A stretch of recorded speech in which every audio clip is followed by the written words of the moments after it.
Oli, Bapak Listio Sigit, Bapak Ibu Dinas Sosial, Bapak Ibu KBRI. Abdi nyuhunkeun bantosana ayeuna pun incu nuju aya di Kamboja. Namina Rizky.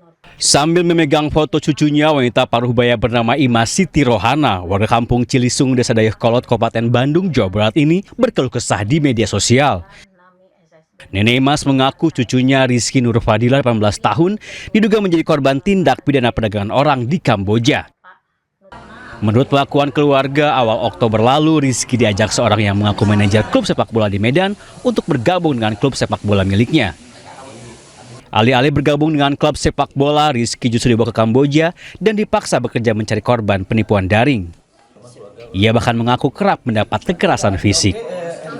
Kami ya was-was karena anak tiap hari ngeluh kalau dia itu dihukum, disiksa berupa disuruh push up, disuruh ngangkat galon dari lantai 1 sampai lantai 10. Tak lama beredar di media sosial video yang menampilkan Rizky Nur Fadila. Ia justru mengaku kepergian ke Kamboja atas keinginan sendiri.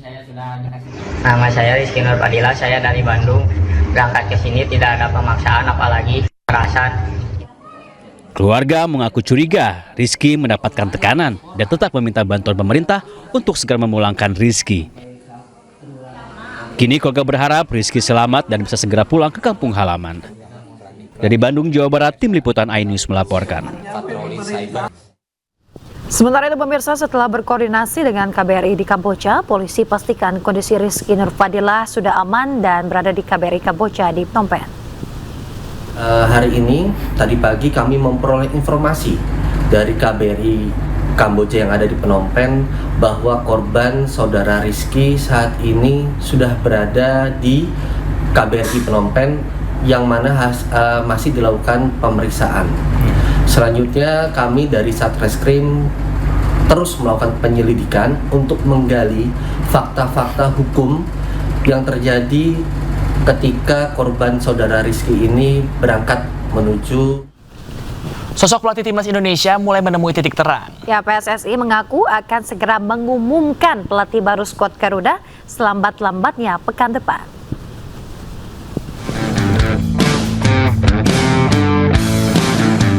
PSSI terus menggodok daftar nama calon pelatih timnas Indonesia untuk persiapan menuju agenda FIFA Matchday tahun depan yang menjadi fokus penting. Yang terbaru, PSSI mengaku akan segera mengumumkan pelatih skuad Garuda selambat-lambatnya pekan depan. Meski begitu, federasi menutup rapat siapa nama-nama calon pelatih itu dan menegaskan bahwa keputusan final ada di Ketua Umum PSSI Erick Thohir.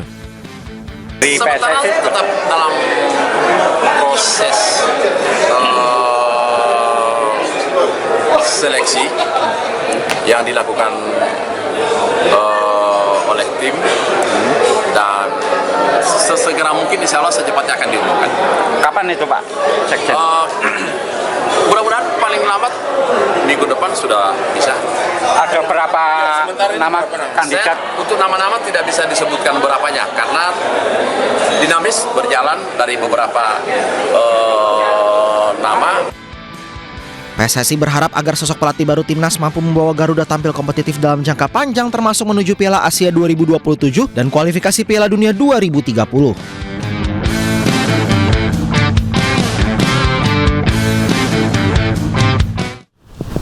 Pemirsa, PSSI merilis daftar nama skuad timnas wanita jelang FIFA Matchday. Total ada 36 pemain yang dipanggil untuk 2 pertandingan pada 26 dan 29 November mendatang.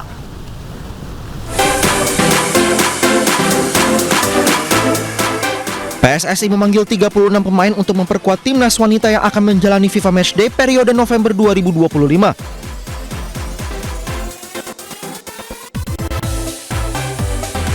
Sejumlah pemain keturunan dipanggil, di antaranya Iris Joskadero dan Emily Nehen.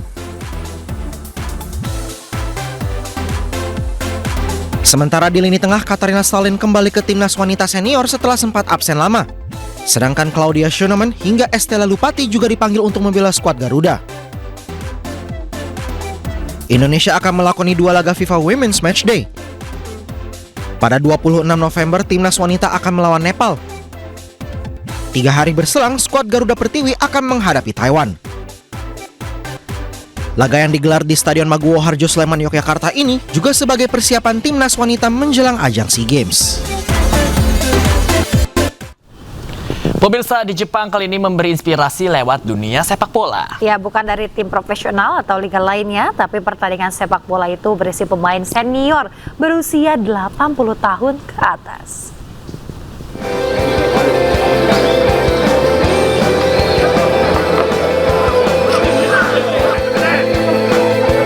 Liga sepak bola unik digelar di kota Tokyo, Jepang yang diikuti oleh para lansia berumur di atas 80 tahun. Ada 3 klub yang berpartisipasi, di antaranya Red Star, White Bears, dan Blue Hawaii. Para lansia ini bermain seperti pada umumnya, namun ada aturan yang berbeda, seperti tidak boleh adanya kontak bodi dan tackle keras dilarang. Sementara untuk pergantian pemain tidak terbatas. Durasi waktu mainnya juga dipangkas, yakni 30 menit menjadi 2 babak.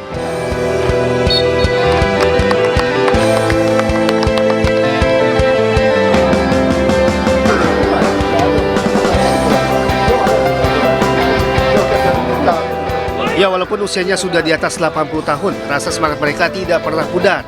Para pemain tetap serius bermain dengan berlari dan menendang bola.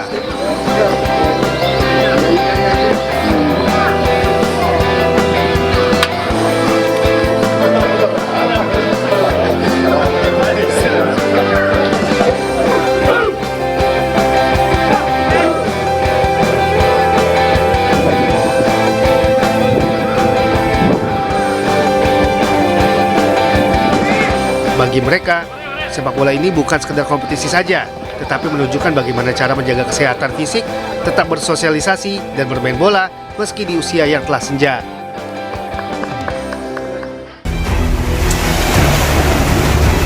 Ditanya meronta-ronta, awas hati-hati.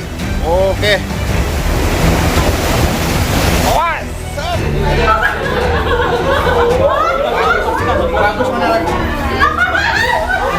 2 hari pasca hilang tersapu ombak di pantai Cikeus, Sukabumi, jasad Denny Setiawan akhirnya ditemukan.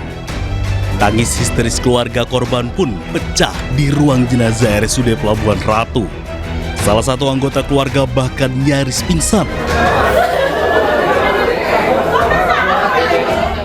Korban yang dinyatakan hilang usai memancing ikan bersama Ujang Agus pada 16 November lalu akhirnya ditemukan tim SAR gabungan di pantai Cihuran. Jasad korban ditemukan terapung sekitar 100 meter dari bibir pantai. Basarnas beserta tim SAR gabungan berhasil menemukan salah satu di antara 2 korban yang terseret arus di pantai Cikeus. Korban ini kita temukan di pantai Cihurang sekitar 50-100 meter dari bibir pantai. Dari Sukabumi, Jawa Barat, Budi Setiawan, iNews melaporkan. Karena belum memiliki infrastruktur jalan yang memadai, membuat jenazah Nur Naim, 38 tahun ini ditandu secara bergantian sejauh 30 km dari rumah sakit Himka Masamba menuju desa Embonata, Kecamatan Seko, Kabupaten Luwu Utara, Sulawesi Selatan.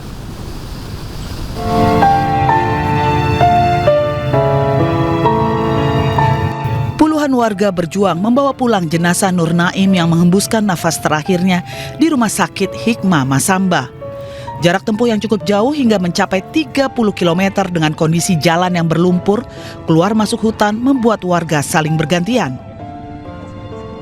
Upaya ini dilakukan karena tidak ada pilihan lain. Akses dari Masamba menuju Seko tidak bisa dilalui menggunakan kendaraan roda 4. Sementara biaya pesawat perintis untuk membawa jenazah cukup mahal. Satu-satunya cara untuk membawa jenazah ke kampung halamannya yakni dengan cara ditandu secara gotong royong. Kejadian seperti ini bukan kali pertama terjadi.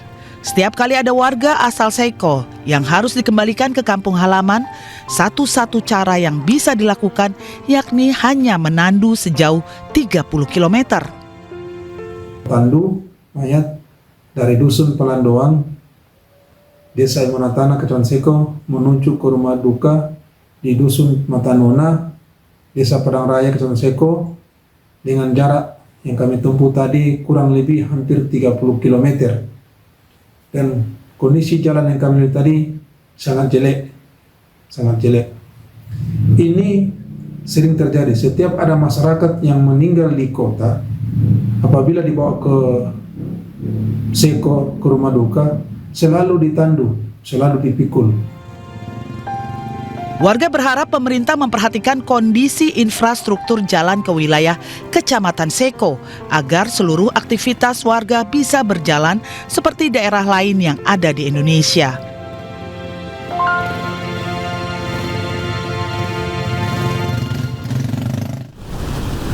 Pemirsa, viral di media sosial sebuah video yang memperlihatkan 2 ekor sapi berlarian di Tol Jakarta Cikampek Japek, tepatnya di kilometer 58. Ya, hingga lari keras area kilometer 57, sapi tersebut baru berhasil dijinakan setelah 2 jam petugas berjibaku melumpuhkannya dengan cara disembelih.